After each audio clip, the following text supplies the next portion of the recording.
तो ऐसा identity function कौन होगा? f of x equal to x।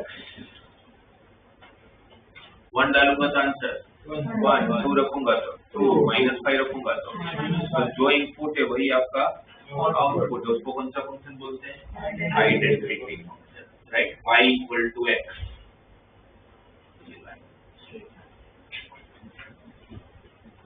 ये आइडेंटिटी। तो आइडेंटिटी मतलब इनडायरेक्टली वही होगा कि जो आप लोग अंदर डालोगे वही वापस बाहर निकल जाएगा।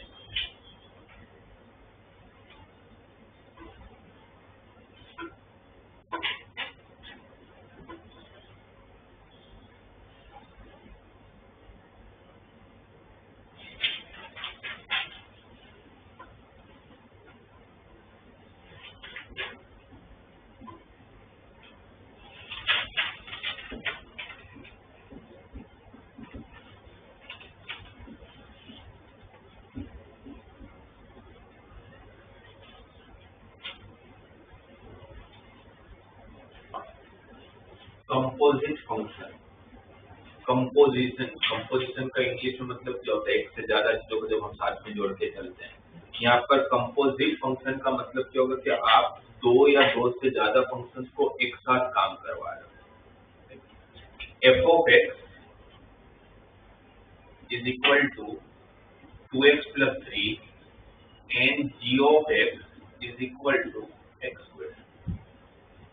मैंने दो अलग अलग फंक्शन थे, दो अलग अलग मशीन थे, मैंने दोनों अलग अलग मशीन को कोई लॉजिकल गेट्स यूज करके एंड और कुछ भी यूज करके साथ में जोड़ दिया, राइट। तो इसको लिखा जाएगा, जब इस दो मशीन को एक साथ जोड़ोगे तो उसको लिखा जाएगा fog of x और gop of x। अब इनका मतलब समझा दो। fog of x का मतलब क्या हुआ?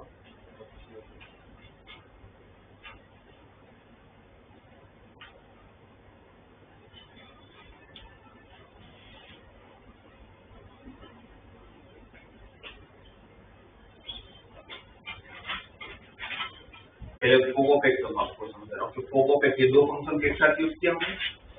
इसको रीड क्या करोगे? fog of x, right. दो फंक्शन के साथ यूज के लिए इसको क्या बोला जा रहा है? Composite function. इसका मतलब है f of g of x।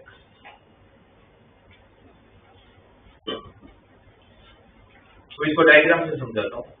g भी एक मशीन है, f भी एक मशीन है, मैंने दोनों को जोड़ दिया है, राइट। ये g नाम का मशीन है, ये f नाम का मशीन है। क्योंकि जो भी आप सबसे पहले इनपुट डालोगे वो किसके पास जाएगा? g। इसके हिसाब से g के पास जाएगा कि f के पास जाएगा? g के पास जाएगा। आपने यहां से पुट किया कोई x की वैल्यू, वो x किसके पास गया? g of x वाले g नाम के मशीन के पास गया। g नाम का मशीन उस x के साथ अपना काम करेगा, काम करने के बाद एक आउटपुट देगा। अब जो आउटपुट होगा, जो g आउटपुट देगा, वो आउटपुट किसके अंदर जाएगा? f of x के अंदर, f नाम के मशीन के पास। तो मैं बोलता हूँ मैंने x डाला g में, जो आंसर आएगा, जो रेंज आएगा g का, वो जाएगा f के पास। जो f का क्या बन जाएगा? डोमेन। जो g का रेंज होगा वो f का क्या बनेगा? डोमेन। और फिर f उसके साथ काम करेगा और फिर हमें कुछ आउटपुट देगा। सही है, राइट। अब इस एग्जांपल के साथ काम करें और अगर कोई मुझे बोले कि what is value of fog of 2, तो fog of 2 का मतलब क्या हुआ? f of g of 2। तो ये 2 किसका डोमेन है? g का डोमेन है। ये g of x मतलब कौन? 2x plus 3। आपने उस 2x plus 3 नाम के मशीन को 2 इंसर्ट किया, तो 4 किसके पास गया? f of x के पास। और f of x कौन है? तो यहाँ पर 4 आया उसके पास, तो 4 to the 8 plus 3 आपका आंसर आएगा। g के पास आपका सबसे पहले इनपुट जाएगा, g अपना काम करेगा, फिर जो भी आंसर आएगा वो f के पास जाएगा, करेक्ट। और f उसके साथ काम करके फिर फाइनली आपको एक आंसर देगा। तो फिर आप मेरा सवाल का जवाब देना अगर आपको ये समझ आ रहा है। क्या हर फंक्शन का कंपोजिट फंक्शन एग्जिस्ट करता है? क्या हमेशा कोई भी फंक्शन लेके चलूंगा तो फोक ऑफ एक्स एग्जिस्ट करेगा ही करेगा? वो कंडीशन होगी ना डोमेन रेंज वाली। क्या थी? जैसे सपोज करो कि अगर एफ ऑफ एक्स में 1/f दिया होता तो अपन g ऑफ एक्स में 0 अपने पास आंसर आता, बट वो डोमेन एफ ऑफ एक्स का नहीं बन सकता ना 0।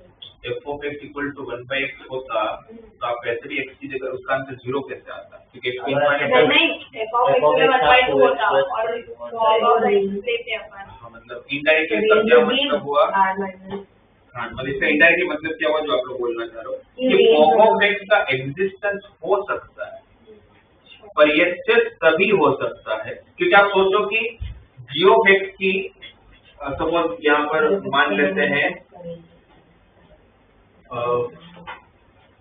इसको थोड़ा सा चेंज कर दे रहा हूँ।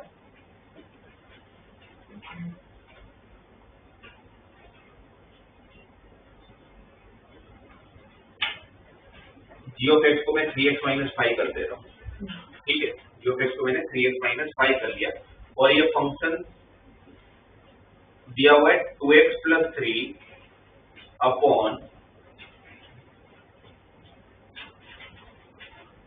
x - 1, ठीक है। अब मुझे चेक करना है कि ये कंपोजिट फंक्शन का एग्जिस्टेंस होगा कि नहीं होगा, फोक ऑफ एक्स एग्जिस्ट करेगा कि नहीं करेगा। मैं बोलूंगा नहीं करेगा। ये फोक ऑफ एक्स एग्जिस्ट क्यों नहीं करेगा? तो मैं आपको एग्जांपल दूं, जैसे फोक ऑफ 2 रखा आपने, तो फोक ऑफ 2 का मतलब क्या होगा? f of g of 2। g of x function कौन है? तो अब ये जब 2 डाला किसके पास गया? g के पास गया। g के पास गया तो 3 × 6 - 5 1 आया। तो ये 1 g ऑफ x का रेंज हुआ ना, ये 1 किसके पास जाएगा? f ऑफ x के पास, f नाम के मशीन के पास गया। जब 2x + 3 अपॉन x - 1, जैसे आप 1 डालोगे ये काम करना बंद कर देगा। क्यों? बिकॉज उसके डोमेन में डाल ही नहीं पाओगे, 1 एक्सेप्ट ही नहीं करेगा आपसे। एक्सेप्ट करेगा तो उसके साथ प्रोसेस करेगा ना, वो आपसे एक्सेप्ट ही नहीं करेगा, इसमें किसका एग्जिस्टेंस ही नहीं। सही है? तो इसकी कंडीशन क्या दूंगा कि फोक ऑफ एक्स कब एग्जिस्ट करेगा? तुम्हें क्या बोलना है? नहीं, तो इसके बारे में नहीं, ओवरऑल में कोई पूछे कि जी फोक ऑफ एक्स कब एग्जिस्ट करेगा तो मैं क्या बोलूंगा? फोक ऑफ एक्स तभी एग्जिस्ट करेगा जब range of g of x must be subset or equal to domain of f of x। भाई g of x से जो बाहर वैल्यू आएगी वो f एक्सेप्ट तो करना चाहिए, और वो कब एक्सेप्ट करेगा? जब इसका रेंज जो होगा वो डोमेन से छोटा हो या तो उसके इक्वल हो, राइट। तो अगर कोई कंपोजिट फंक्शन एग्जिस्ट कर रहा है कि नहीं कर रहा है तो आपको सबसे पहले कंडीशन चेक करनी पड़ेगी। अंदर के फंक्शंस का रेंज बाहर के फंक्शंस का डोमेन का सबसेट या इक्वल है या नहीं, राइट। तो same way f of x कब एग्जिस्ट करेगा? Range of f of x subset equal to domain of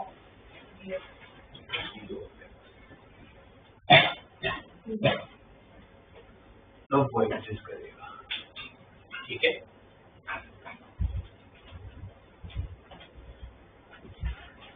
अब मैंने जो f of x जो लिखा हुआ है फंक्शन, क्या उसका इनवर्स फाइंड करके दे सकता हूँ? मुझे कल ही मैंने मेथड लिखा है, उसका इनवर्स फाइंड करो, मुझे बताओ क्या होगा।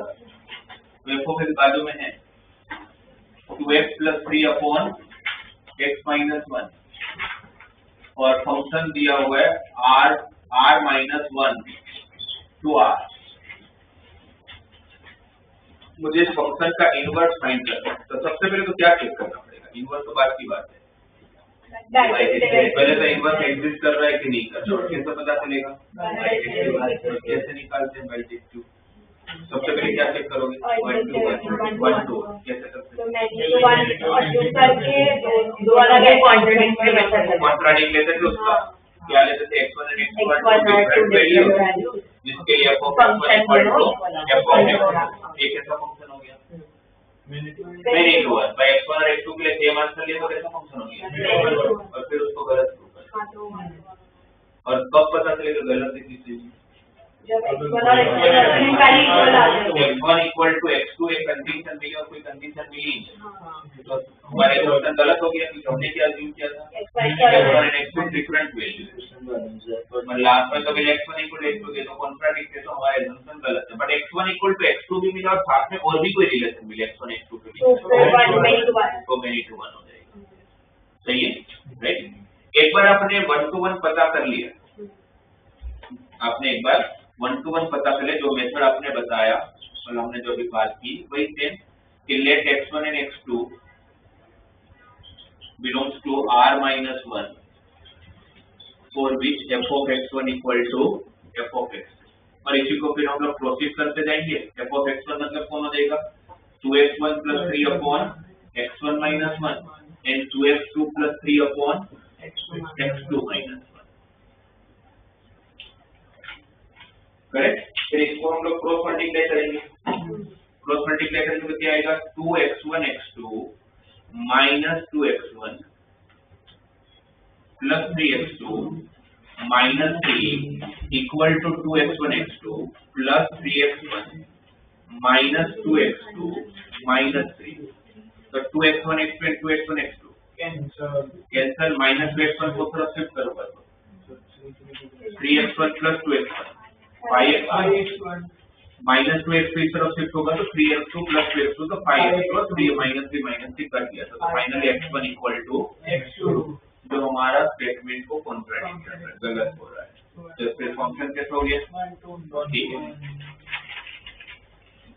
Function is an injective okay 1 to 1 हो गया फिर क्या चेक करते थे ऑन टू एक ही ऑन टू कैसे पता चलेगा रेंज कैसे निकालो इक्वल टू y लेके रेंज कैसे निकालेंगे इक्वल टू y लेके इक्वल टू y लेके जब रेंज निकालोगे तो आपको सब्जेक्ट किसको बनाना पड़ेगा x को डोमेन निकालते वक्त हमारा पूरा फंक्शन x के टर्म में होता है तो रेंज निकालते टाइम हमारा पूरा फंक्शन y के टर्म में होना चाहिए तो फिर ऑन टू के लिए हम लोग f of x is equal to 2x plus 3 upon x minus 1 equal to y फिर सब्जेक्ट किसको बनाएंगे उसके लिए क्रॉस मल्टीप्लाई करते हैं 2x plus 3 equal to xy minus y xy को इस तरफ माइनस i को इस तरफ ले लेता हूँ तो y plus 3 2x को इस तरफ लेता हूँ तो xy minus 2x से क्या कॉमन x क्या बचेगा तो x क्या हो जाएगा रेंज क्या हुआ all the real value except two range क्या हो गया all the real value except two ये कैसा फंक्शन है इनटू है या ऑन टू इनटू क्योंकि कोडोमेन क्या दिया हुआ है r रेंज क्या है r minus 2 रेंज क्या है r minus 2 तो ये इनटू है तो इसका इनवर्स एग्जिस्ट नहीं करेगा बट रेंज इज कोडोमेन दिया हुआ r minus 2 खुद तो फिर रेंज इक्वल टू कोडोमेन हो गया ये तो हमने कल भी बात किया था ये ऑन टू फंक्शन हो गया ऑन टू क्या मतलब ऑन टू भी है 1 to 1 भी है तो कैसे हो गया सब्जेक्टिव सॉरी बाइजेक्टिव और बाइजेक्टिव तो उसका इनवर्स एग्जिस्ट और निकालेंगे कैसे इसका x में y x की वैल्यू एक बार निकाल लेते थे f of x equal to y मतलब x equal to f of x equal to y को तो x के इक्वल है और वही x थोड़ी देर पहले निकाला तो 6 के इक्वल निकला था y plus 3 upon y minus 2 के बराबर तो ये आपका इनवर्स आ गया ये आपका आंसर है बट हमारा फाइनल आंसर हम नॉर्मली किसके टर्म में लिखेंगे क्योंकि क्वेश्चन x के टर्म में तो आंसर भी किस में लिखेंगे तो y की जगह पर किसको रिप्लेस कर लेते हैं तो यहाँ पर y को अगर x से रिप्लेस करोगे तो यहाँ पर y को x से रिप्लेस करेंगे और अगर मुझे ऑब्जेक्टिव के हिसाब से वेरीफाई करना हो कि मेरा ये आंसर सही आए कि गलत आए कैसे वेरीफाई करोगे मतलब डोमेन रेंज हो जाएगा रेंज ओरिजिनल फंक्शन में x की जगह पर मैंने सपोज 2 रखा तो 2 to the 4 plus 3 7 upon 2 minus 1 का आंसर कितना है इसमें 7 रखने पर कितना आना 2 7 plus 3 7 minus 2 10/5 सेम ही आ गया जिसका डोमेन है, तो हमें पता चल रहा है कि ये उसका इनवर्स है, राइट। अब बोर्ड में पूछा जाएगा इसका वेरिफिकेशन करके दो, तो आपने जो वेरिफिकेशन किया वो करके आओगे तो कुछ नहीं मिलेगा, 0 मार्क वेरिफिकेशन के लिए, 0 मार्क, क्योंकि वो तो ये बोल देंगे कि आपने तो 2 के लिए वेरीफाई किया, तो आपको किसी को तो बाकी सबके लिए भी ऐसा होता ही होगा। क्या वेरिएबल रख लोगे? वेरिएबल रखोगे तो इसका आंसर जैसे x रखा था तो x + 3 x - 1 ही होगा, तो कैसे रखोगे? तो फिर आपको यहाँ पर पिक्चर में आएगा कंपोजिट फंक्शन। ये 5 मार्क का क्वेश्चन आता है बोर्ड में, उसमें क्या क्या पूछते हैं, फंक्शन देंगे, उसका इनवर्स पूछेंगे और फिर लास्ट में ये भी पूछेंगे वेरीफाई करके दो कि आपका आंसर सही है। तो आपको सबसे पहले बाइजेक्टिव चेक करना है, बाइजेक्टिव आने के बाद उसका इनवर्स निकालना है और इनवर्स निकालने के बाद उसको वेरीफाई करना है कि मेरा आंसर सही है। कैसे वेरीफाई करोगे? तो अब अगर आप सोचो कि आपके पास ये f था, ये f इनवर्स है, राइट। f इनवर्स को मैं कुछ और नाम दे देता हूँ, इसको सपोज g ऑफ x नाम दे देता हूँ। f के इनवर्स को क्या नाम दिया? अब मैं अगर आपसे पूछूं कि fog of 2 का आंसर क्या होगा, fog of 2 का मतलब क्या होगा? f of g of 2, ये 2 कहाँ डालोगे? g के नाम है फंक्शन में, ये इसको g of x नाम दिया था, इसमें 2 अगर 2 नहीं रखो, 2 नहीं रख सकते, इसके डोमेन 3 रखें, ठीक है 3 रखते हैं, 3 + 3 6 by 3 - 2 1, तो इसका आंसर 6 है। ये 6 कहाँ जाएगा? f of x के पास जाएगा, 6 रखो, 6 2 जा 12 + 3 15, 15 by 5, आंसर कितना है? वापस वही आंसर आ गया जो आपने रखा था। क्यों ऐसा हुआ? बिकॉज हमें पता है ना कि अगर ये दूसरे की इनवर्स है तो इसका जो डोमेन होगा वो इसका रेंज बन जाएगा, तो इसका डोमेन अगर इसका रेंज बन जाए तो वापस 3 तो बाहर आएगा। ये डोमेन किसका है? जी का, जो f का क्या बनेगा? रेंज, तो वापस वही तो बाहर आएगा, है ना। अगर यहाँ पर 7 डाल दो तो वापस आंसर भी क्या बाहर आएगा? 7 पुट करके देखो, 7 रखा अपने, 7 + 3 10, 7 - 2 5 ना, तो 10 by 5 का 2 आ गया, कितना है? 2 है ना, 2 अगर उसमें रखोगे तो 2 2 जा 4 + 3 7/1, तो वापस 7 आ गया। इससे क्या पता चला? वेरीफाई कैसे करोगे? अगर f और g अगर एक दूसरे के इनवर्स है तो जो आप अंदर डालोगे वही बाहर आएगा, उसको कौन सा फंक्शन बोलते हैं? जो इनपुट, कौन सा? Identity function. अभी तो बताया था कि जो इनपुट वही आपका आउटपुट, तो इसका मतलब कि अगर आप लोगों का f और g एक दूसरे के इनवर्स है, f और g अगर सुनना जो बोल रहा हूँ, f और g अगर एक दूसरे के अगर इनवर्स फंक्शन है तो उनका कंपोजिट फंक्शन हमेशा आइडेंटिटी फंक्शन बनेगा। इसका मतलब है कि उसका वेरिफिकेशन के लिए मैं इस कंडीशन को चेक करूंगा कि मेरा fog of x का आंसर क्या x आ रहा है, ये सभी होगा। ये या तो both of x लोगे तो भी चलेगा, दोनों में कोई एक, दोनों लेने की जरूरत नहीं है, इन दोनों में से कोई एक को वेरीफाई करवाता हूँ, क्योंकि ऐसा पॉसिबल ही तब है जब f और g एक दूसरे के इनवर्स हो, वरना वो आइडेंटिटी फंक्शन बनेगी। और फिर वो चेक कैसे करूंगा? fog of x को मुझे x चेक करना है तो मैं वेरिफिकेशन के लिए मैं वैल्यू नहीं डाल सकता, फिर आपको वेरिएबल से प्रूव करना होगा। तो fog of x verification title मार के fog of x चेक करवा लूंगा। fog of x का मतलब क्या होगा? f of g of x, और g of x कौन? x + 3 अपॉन ये पूरा g of x ना, ये जो पूरा g of x है वो f का क्या है? डोमेन। ये जो आपको दिख रहा है x + 3 अपॉन x - 2, उसको कहाँ डालो? किसके? f के, f of x का x की जगह पर सब्स्टिट्यूट करोगे ना, तो क्या होगा? Twice of x + 3 upon x - 2 + 3 upon x + 3 upon x - 2। इसको उठा के कहाँ डालूंगा? f के डोमेन में, और फिर इसको मैं मल्टीप्लाई कर, मैं सोल्व करता हूँ, क्या होगा ये? 2x plus 6 plus 3x minus 6 upon x plus 3 minus x plus 2. ये 6 और 6 कैंसिल, ये प्लस x और minus x cancel, 2x plus 3x 5, नीचे 3 plus 2 5, आंसर कितना है 3 वेरीफाई हो गया। तो मैं कंफर्म हूँ कि एक दूसरे के इनवर्स है, क्योंकि किसी भी दो का कंपोजिट फंक्शन का आंसर x तभी आएगा जो एक दूसरे के इनवर्स। क्लियर?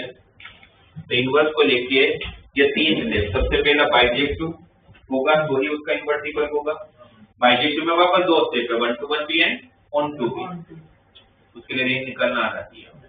फिर वो सब पता चल गया कि हाँ बाइजेक्टिव है तो इनवर्स निकालना तो बहुत सिंपल है, इनवर्स निकाल लिया। ऑब्जेक्टिव के हिसाब से करना होगा तो मैं इतना बड़ा नहीं करूंगा, तो वैल्यू 1 2 पुट करके चेक कर लूंगा, राइट। बट सब्जेक्टिव में आपको अगर अप्लाई करना है या उसके एप्लीकेशन रिलेटेड कोई क्वेश्चन आएगा तो हमें पता होना चाहिए कि फंक्शन और उसका इनवर्स का कंपोजिट फंक्शन का आंसर हमेशा x ही होगा, क्योंकि इसके पीछे का रीजन क्या है,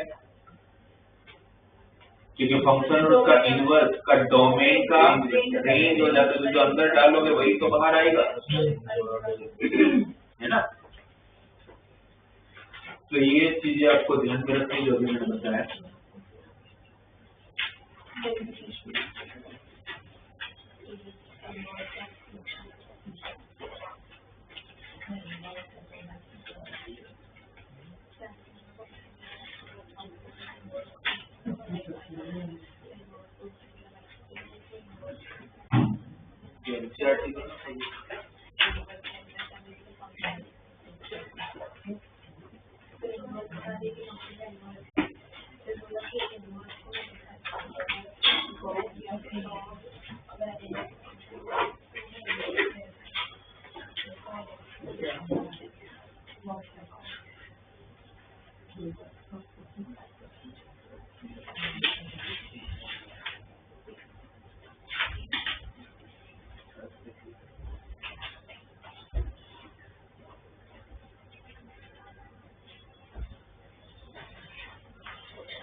आप लोगों को टेक्स्ट बुक में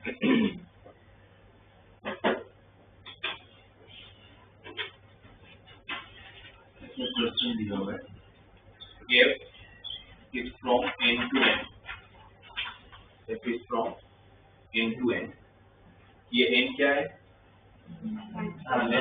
बट है क्या फंक्शन का डोमेन, और ये आपका यूनिवर्सल शेल भी उन्होंने नेचुरल नंबर ही दिया हुआ है।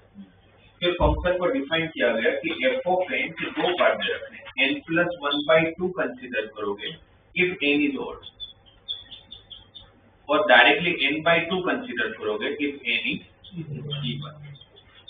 और फिर बोला है कि state whether the f is bijective और नॉट, नहीं है, हमें चेक करना है कि बाइजेक्टिव है कि नहीं, और हमें एक्सप्लेन करना है, क्योंकि बोर्ड में आएगा तो ऑब्वियसली एक्सप्लेन करते देना पड़ेगा। नहीं होगा ना, क्योंकि इवन देगा, एक बार चेक करते हैं, लिखेंगे कैसे, वही सेम प्रोसीजर, पर ये दो अलग अलग इतर से फंक्शन देंगे तो आपको कैसे एक्सप्लेन करने, इसलिए मैं आपको वापस बता रहा हूँ, वरना मैंने आपको मेथड बता दिया करना कैसे होता है। यहाँ पर जब 1 to 1 की बात आएगी तो आपको केसेस बनाने पड़ेंगे, एक केस से काम नहीं होगा, आपको 3 केस बनाने पड़ेंगे, दो और एक और इक्विवेलेंट, राइट। पहला केस दोनों ऑर्डर, या वो ऑर्डर कोई भी दे सकते हो, क्योंकि हम पता है कि हम उल्टा लेके चलते हैं, 1 to 1 प्रूव करने में हम तो क्या लेके चलते हैं, फंक्शन मेनी टू वन, और मेनी टू वन के लिए हम क्या लेते हैं, दो डिफरेंट वैल्यू लेते हैं, वो दो डिफरेंट वैल्यू यहाँ पर n1 n2 नाम दे देता हूँ। लेट n1 and n2, मतलब let n1 and n2 are odd numbers for which f of n1 equal to f of n1 equal to f of n, n1 n2 मैंने दोनों odd number लिए, जिसके लिए मैंने मान लिया कि भाई दोनों का आंसर सेम, तो अभी क्या कंसीडर करके चल रहा हूँ, मेनी टू वन है, f of n1 से n1 कहाँ रखोगे, ऑड वाले में, तो क्या होगा n1 plus 1 by 2, और f of n2 मतलब n2 plus 1 by 2, तो 2 और 2 cancel, n1 plus 1 equal to 1 1 cancel, n1 equal to, ये तो आपका assumption गलत हो गया, आपने n1 n2 दो डिफरेंट वैल्यू लिया, तो अभी तक ये पता चले दोनों ऑड होगा तो ये 1 to 1 बनेगा, राइट। फिर केस 2 क्या होगा, n1 and n2 both are even, और उसके लिए हम क्या कंसीडर करके चलेंगे, f of n1 equal to f of n2, इस केस में कौन सा फंक्शन लोगे, सेकंड वाला, तो क्या होगा n1 by 2 equal to n2 by 2, तो 2 2 कैंसिल हो गया, n1 equal to, वापस एसम्पशन गलत हो गया, वापस फंक्शन 1 to 1 हो गया। जैसे कि n1 n2 अगर आप दोनों डोमेन अगर ओड लोगे, मतलब दोनों डोमेन अगर ओड लिया तो लास्ट में आपको पता चले कि जिसको आप दो डिफरेंट वैल्यू बोल रहे हो तो सेम वैल्यू आए, तो मेरा एसम्पशन गलत हो गया। इसका मतलब कि कोई भी ओड नंबर लेके अगर आप रिप्लेस करोगे, यहाँ पर ओड नंबर को चेंज करते जाओगे तो आपका आंसर भी चेंज होता जाएगा, और अगर दो इवन नंबर मतलब कोई भी इवन नंबर लेके इवन नंबर को चेंज करोगे 4 6 8 10 तो आपकी वैल्यू भी चेंज होगी। कभी तक तो 1 to 1 है। अब तीसरा केस क्या होगा, एक ऑड और एक इवन, क्योंकि ऐसा हो सकता नहीं कि मैं जब दो इनपुट ले रहा हूँ तो उसमें मैं एक ऑड ले रहा हूँ और एक इवन ले रहा हूँ। तो case 3, let n1 is odd and n2 is even, और जिसके लिए f of n1 equal to f of n2, f of n1 कहाँ डालोगे, इसमें ऑड वाले में, तो क्या होगा n1 plus 1 by 2, और f of n2 कहाँ डालोगे n2 by 2, तो ये 2 और 2 कैंसिल। तो आपको एक ऐसी कंडीशन मिली जो n1 equal to n2 को छोड़ के और कोई कंडीशन है, और हमें पता है कि n1 equal to n2 को छोड़ के अगर कोई भी कंडीशन दूसरी मिल जाएगी तो मेरे फंक्शन करेक्ट हो जाएगा। तो फंक्शन कैसे हो जाएगा, मेनी टू वन। इसको देख के ऐसा लग रहा है कि फंक्शन मेनी टू वन ना, मैक्सिमम बच्चे लिख के जाएंगे मेनी टू वन, ये बाई टू नहीं, बट ये गलत है, क्योंकि आप सोचो तो सही कि मैंने आपको ये भी बोला था जब दूसरी कंडीशन मिले कोई n1 equal to n2 को छोड़ के, ये भी चेक करो कि वैसे कोई कंडीशन एग्जिस्ट कर भी रही है कि नहीं कर रही है। आपने यहाँ पर n1 क्या लिया था, और n1 क्या लिया था, और आपने उस ऑड में क्या ऐड किया, 1, आपने उस ऑड में क्या ऐड किया 1, मतलब अभी तक हमें पता नहीं कंडीशन मिली तब चेक कर रहे हैं कि ऐसी कंडीशन एग्जिस्ट करेगा कि नहीं करेगा। अगर करेगा, अगर करता होगा तो मेनी टू वन है, और अगर नहीं करेगा तो फिर तो इसकी हिसाब से तो फिर वो 1 to 1 है। ठीक है, कैसे आप चेक करोगे कि ऐसा एग्जिस्ट करेगा कि नहीं करेगा। और आप ध्यान में रखना n1 n2 कैसे नंबर है, नेचुरल नंबर है, n1 n2 कैसे नंबर है, तो उसका टेंशन है, क्योंकि n1 नेचुरल नंबर है तो नेचुरल में +1 ऐड करोगे तो मिलेगा, तो नेचुरल नंबर है, फिर तो नेचुरल है कि नहीं वो तो चेक करना पड़ेगा। तो नेचुरल नंबर में +1 करूंगा तो नेचुरल ही होगा, तो n2 वापस नेचुरल मिल रहा है तो वो टेंशन नहीं है, राइट।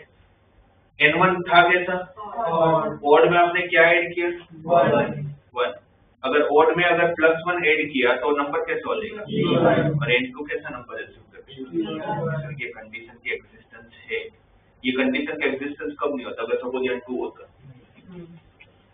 ये एग्जिस्ट नहीं करता। क्यों, बिकॉज ऑड में अगर +2 करोगे तो वापस कैसा मिलेगा, सामने था बोल इक्वल टू इवन है, ये पॉसिबल नहीं होता, बट यहाँ तो वो पॉसिबल है। तो इसका नहीं कि आपके पास n1 equal to n2 को छोड़ के भी कोई कंडीशन है जो एग्जिस्ट कर रहा है, मतलब ये function many to one, therefore f of x is।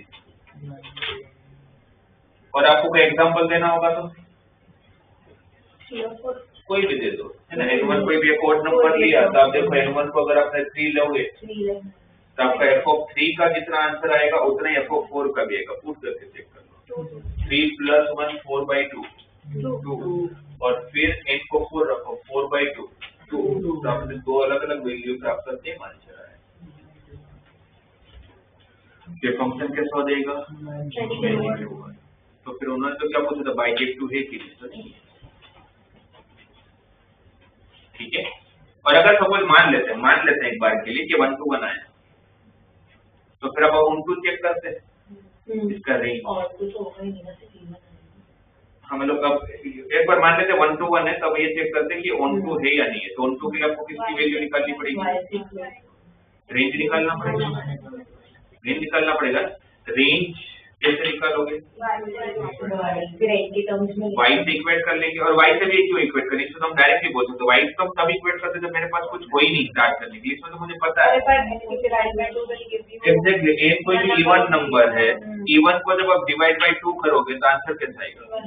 Even he आएगा। मुझे पता चल रहा है कि यहाँ से जो मेरा आंसर आना है वो एक इवन नंबर आंसर। 2 रखा तो आंसर कितना होगा? 1। 4 रखा तो आंसर कितना होगा? 2। 2 रखा आपने तो 2/2 1 होगा। 4 रखा तो 2, 6 रखा तो 3, 8 रखा तो 1 2 3 4 सारे नंबर आ रहे हैं। इनको ओड रखते हैं, ओड +1 इवन, जैसे 1 रखा 1 + 1 2/2, 3 रखा क्योंकि यहाँ पर क्योंकि +1 करने पर ये इवन ही बन रहा है। इवन को जब आप डिवाइड बाय 2 करोगे तो सारे नंबर दे देगा आपको 1 2 3 4 से लेके इनफाइनाइट। और नेचुरल नंबर में तो वही होता है 1 2 3 4 अप टू द, इसका रेंज भी नेचुरल नंबर और कोडोमेन भी। ये फंक्शन ऑन टू हो जाता, बट प्रॉब्लम ये हुई कि वो 1 to 1 नहीं हुआ, इसलिए फिर मुझे 1 to चेक करने की जरूरत नहीं पड़ी, राइट। और अगर ये ऑन टू हो जाता और 1 to 1 भी होता तो इसका इनवर्स निकालते कैसे? तो इसको इनवर्स 2 पार्ट में निकलता। ओड के लिए अलग इनवर्स निकलता, क्योंकि इनवर्स निकालने के लिए हमारे पास क्या मेथड होती है? इक्वल टू क्या करते हैं? y।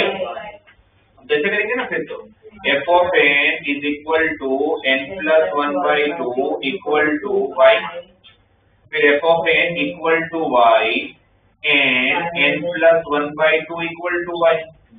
तो what is value of n? f inverse of y। और यहाँ से n की वैल्यू क्या होगी? 2y minus 1। दोनों n को इक्वेट कर लूंगा तो f inverse y 2y minus 1। Question n के टर्म्स में तो आंसर भी, तो f inverse n equal to ये पर 2n minus 1 इनवर्स हुआ पर कब का? जब n ओड होगा। तो वैसे इवन के लिए अलग निकलेगा ना, क्योंकि फिर तो ये फंक्शन लेके चलोगे, है ना। फिर n/2 को y के साथ इक्वेट करूंगा तो उसके सिर्फ मेरा आंसर 2n हो जाएगा। तो सिर्फ मेरा आंसर 2n हो जाएगा। तो 2 पार्ट में से इनवर्स भी 2 पार्ट में निकलेगा। तो ऐसे भी क्वेश्चन आ सकते हैं जहां पर एक ही फंक्शन के 2 या 3 पार्ट दे रखा हो, तो फिर आपको 1 to 1 में फिर केसेस बना के चलना पड़ेगा। और अगर हर एक में n1 = n2 आता है तो फिर 1 to 1 होगा। और कोई कंडीशन मिली तो एक बार वेरीफाई कर लो कि वो कंडीशन एग्जिस्ट करता है कि नहीं करता। क्लियर? समझ आ गया? आप लोगों का होमवर्क आप लोगों की टेक्स्ट बुक का सेकंड एक्सरसाइज, आप लोगों की टेक्स्ट बुक में 3 एक्सरसाइज है। फर्स्ट नहीं करनी, वो मैं सबसे लास्ट करवाऊंगा बिकॉज़ रिलेशन के टाइम बताना है मुझे। सेकंड एक्सरसाइज पूरा बाइजेक्टिव फंक्शन का है, राइट। जो ओल्ड टेक्स्ट बुक जो लोग देखे बैठे उनको एक्सरसाइज करेंगे, और जो न्यू है उनमें तो थर्ड फोर्थ है ही।